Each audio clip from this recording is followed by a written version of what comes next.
ஏய், நம்மளுக்கு அடுத்த எங்கேயாவது அவார்டு ஃபங்க்ஷன் இருக்கானே? ஆமாம், நம்ம திருநெல்வேலி மாவட்டம் பாளையங்கோட்டை கேடிசி நகரில் வந்து வர 20ஆம் தேதி நம்ம நெல்லை ராக்கெட்ஸ் கிரிக்கெட் ஸ்போர்ட்ஸ் கிளப் சார்பாக மாபெரும் விருது வழங்கும் விழா ஒன்று நடக்க இருக்குது. சரி, அங்கே வந்து பேச்சு என்ன தலைமையில் வந்து இந்த விருது வழங்கும் விழா நடக்குது. இதுக்கு வந்து ஏகேஆர் நிறுவனம் வந்து முழுமையாக சப்போர்ட் பண்ணுறாங்க. இவங்க வந்து மூலதனமான ஒரு செயல்படுறாங்க. என்ன அப்படின்னா, கேன்சர் புற்றுநோய் உள்ளவங்களுக்கு இவங்க இதுலேருந்து வர்ற வருமானங்களை வந்து விநியோகம் பண்ணுறாங்க. அவங்களுக்கு வந்து நன்கொடையாக கொடுக்குறாங்க. அப்படி ஒரு மிகப்பெரிய ஒரு அறம் சார்ந்த ஒரு காரியங்களை செய்கிறாங்க.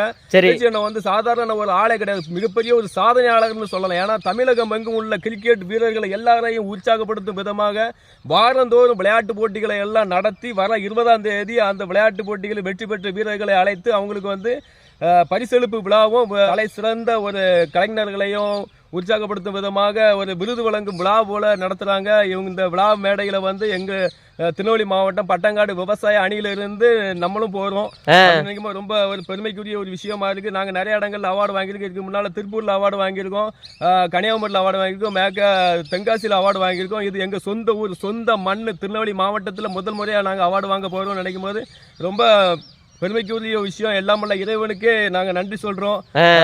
பேச்சு அண்ணனையும் பார்க்க போறோம். அவங்க கூட சேர்ந்து இருந்து விளையாட வந்த தமிழகங்கள்ல எங்க இருந்து விளையாட வந்த விளையாட்டு வீரர்கள் எல்லாத்தையுமே நேரில் சந்திக்கக்கூடிய ஒரு நல்ல வாய்ப்பை அமைத்து தந்த பேச்சு அண்ணன் அவர்களுக்கு மனமார்ந்த நன்றி கலந்த வாழ்த்துக்களையும் வணக்கத்தையும் தெரிவித்துக் கொள்கிறோம்.